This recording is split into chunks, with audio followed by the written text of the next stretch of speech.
walang kadala-dala ang mga pasaway na motoristang dumaraan sa EDSA busway. Ang mga natikitan sa unang balita live ni EJ Gomez. EJ! Igan, tama ka dyan, no? Sa halos linggo-linggo na lang na operasyon ng MMDA para mag-monitor at manghuli ng mga motoristang hindi pinapayagang dumaan sa EDSA busway, tila marami sa kanila ang nananatiling pasaway.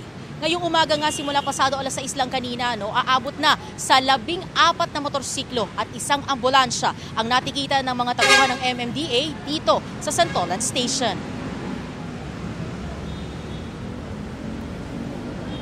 Sa kabila ng malaking multang nakapataw sa paglabag sa pagdaan sa EDSA busway, maraming driver at rider pa rin ang patuloy na dumaraan dito. Karamihan sa kanila ay sakay ng motorsiklo. Ang iba pa ay ilang taon nang hindi rehistrado ang mga motorsiklo at walang dalang ORCR. Napadaan naman daw ang ilang rider sa EDSA busway dahil sa pagmamadali sa pagpasok sa trabaho. Isang ambulansya rin na may sakay na pasyente pero walang travel ticket ang natikita ng SAIC.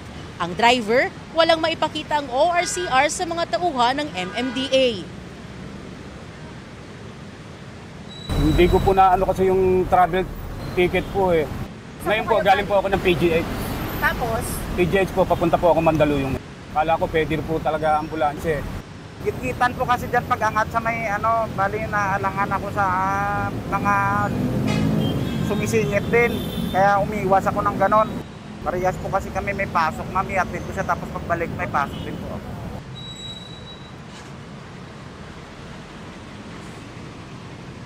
Igan, paulit-ulit na paalala ng MMDA bukod sa mga bus, no, mga sasakyang otorisado lang ng LTFRB ang pwedeng dumaan dito sa EDSA busway, gaya na lang ng mga emergency vehicles at ilang sasakyan ng gobyerno. Samantala, ang lagay ng trapiko dito sa southbound, dito sa kinatatayuan namin ay medyo may kabigatan na dahil rush hour na.